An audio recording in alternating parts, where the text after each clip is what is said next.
السلام عليكم ورحمة الله وبركاته اخواني حبايب قلب. رجعنا لكم مقطع جديد يا اخواني. بهذا المقطع راح نحلل دور 16 وراح نتوقع بنفس الوقت مين راح يتأهل لدور الثمانية من هذه المواجهات. اوكي يا اخواني، خليكم مع المقطع ومشاهدة ممتعة. المباراة يا اخواني راح تكون بين هولندا وامريكا في دور 16. هاي المباراة يا إخواني الفريقين في دور المجموعات كان كلا الفريقين سيئين. كلا الفريقين سيئين يا إخواني. هولندا كانت مش مقنعة، وأمريكا كمان أمريكا ما شاركت كثير وما عندها خبرة بكأس العالم. نحكي عن هولندا يعني. بس أنا يا إخواني أرشح من هذه المباراة للأمانة، كون هولندا عندها خبرة في كأس العالم وشاركت إخواني كثير في كأس العالم هولندا. في هذه المباراة عامل الخبرة يلعب دور يا إخواني. أنا أتوقع هولندا لدور الثمانية. المواجهة الثانية والأرجنتين واستراليا يا إخواني. لا يا شباب، مع السعودية ما كان مقنع. الأرجنتين تحس ما في تركيز عند اللاعبين، تايهين. شوط أول لعبوا شوط أول ممتاز بس بعديها يا إخواني مباراة بولندا ومباراة المكسيك وبولندا رجع لمستوى المنتخب الأرجنتيني وقدر يتأهل يا إخواني كمتصدر. الأمانة الأفضلية للأرجنتين.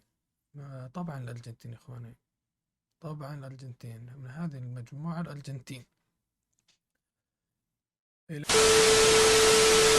إنجلترا والسنغال. إنجلترا والسنغال يا شباب.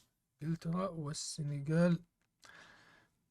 منتخب السنغالي منتخب قوي، منتخب قتالي، يلعبون في الروح، منتخب منظم منتخب السنغال. لكن المنتخب الإنجليزي منتخب قوي وجبار، يمتلك كمية من النجوم يا إخواني تلعب بالدوري الإنجليزي. يعني منتخب إنجليزي قوي. أتوقع الأمانة أتوقع إنجلترا لدور الثمانية. فرنسا وبولندا. منتخب فرنسي أبدع وأمتع من المنتخبات المرشحة في اللقب. المنتخب الفرنسي منتخب قوي، يكون أسماء قوية.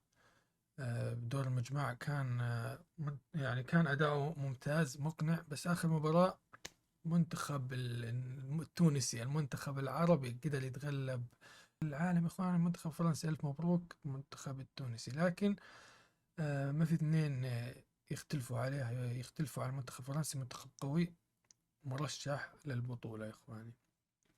أتوقع فرنسا لدور الثمانية. فرنسا يا عيال.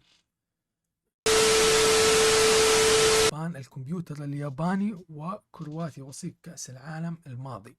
كرواتيا وصيف كأس العالم الماضي يا إخواني. الكمبيوتر الياباني كان صدم الجميع بالأداء، أبدع وأمتع يا إخواني في دور المجموعات. قدر يتغلب على الماكينات الألمانية. يا إخواني في هذا في لقاء ألمانيا واليابان في دور المجموعات فاز عليهم 2-1. وقدر يا إخواني يتغلب على الماتادور الإسباني. غير عادي هذا منتخب. قدر يتغلب على الماتادور الإسباني 2-1 يا إخواني. والله يا شباب المنتخب الياباني قوي. كرواتيا، المنتخب الكرواتي منتخب قوي يا إخواني، يمتلك العديد من النجوم. هذه مواجهة للأمانة أتوقعها لليابان. برازيل وكوريا الجنوبية. للأمانة المنتخب الكوري كان أداؤه ممتاز في دور المجموعات. التالي يا إخواني البرازيل وكوريا الجنوبية. البرازيل يعني حاط عينه على اللقب، يعني ما ودهم يرجعوا إلا يأخذوا كأس العالم. منتخب البرازيل يعني أداء قوي، دخل المونديال بقوة، تغلب على على صربيا، على سويسرا. منتخب قوي يا إخوان البرازيل. كوريا الجنوبية كان أداها ممتاز في دور المجموعات، تغلب على البرتغال وتعادل مع الأوروغواي، وتعادل مع الأوروغواي يا إخواني المنتخب الكوري. لكن أنا أرشح البرازيل يا إخواني في هذه المباراة، أرشح البرازيل للأمانة. البرازيل راح تتأهل لدور الثمانية.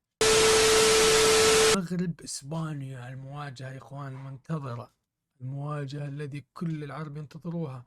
المنتخب المغربي منتخب أبدع وأمتع ورفع رأس كل عربي في دور المجموعات، قدر يتعادل في المباراة الأولى مع كرواتيا، وصيف كأس العالم يا إخواني، وصيف كأس العالم الماضي منتخب كرواتيا.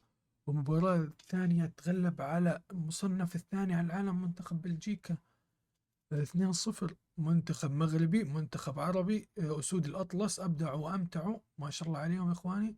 أتوقع راح يوصلوا بعيد في كأس العالم، أتوقع راح يوصلوا ما بعد دور الثمانية. منتخب إسباني تغلب في أول مباراة على كوستاريكا، تغلب في نتيجة 7-0. المنتخب الألماني تعادلوا مع المنتخب الألماني، وآخر مباراة لهم خسروا من اليابان 2-1. للأمانة منتخب إسباني سيء، مستواه متراجع، مش هذاك المنتخب المخيف للأمانة. أتوقعها لأسود الأطلس. أسود الأطلس راح تفجر مفاجأة وراح تتأهل لدور الثمانية. أتوقع أسود الأطلس يا إخواني لدور الثمانية، البرتغال وسويسرا يا شباب. منتخب برتغالي قوي، عنده خط وسط ناري يا إخواني، أسطوري. خط الوسط عندهم خبرات في المنتخب، خبرة، والشباب في المنتخب البرتغالي منتخب قوي ممتاز. في أول مباريات له كان أداؤهم ممتاز في دور المجموعات. العالم هذا كأس عالم يا إخواني، هذا كأس العالم. النسخة هذه نسخة مفاجآت يا إخواني. منتخبات صغيرة، اليابان تتغلب على ألمانيا، كوريا تتغلب على البرتغال، المنتخب السعودي الأخضر السعودي يتغلب على الأرجنتين، المصنف الأول لتحقيق البطولة يا إخواني، المرشح الأول لتحقيق بطولة كأس العالم. يعني هذا كأس العالم هذا يا إخواني مفاجآت مدوية للأمانة. البرتغال وسويسرا. سويسرا مع احترام منتخب سويسرا منتخب ممتاز، منظم،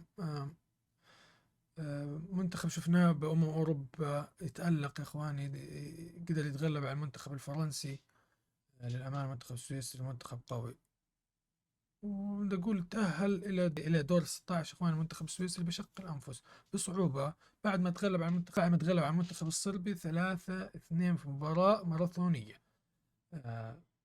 بس كان معرض إنه يخرج من المونديال.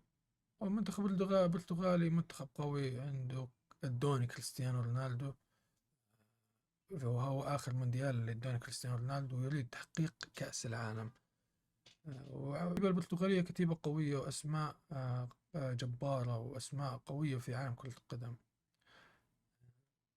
أتوقعها للبرتغال، البرتغال إلى دور الثمانية. يا إخوان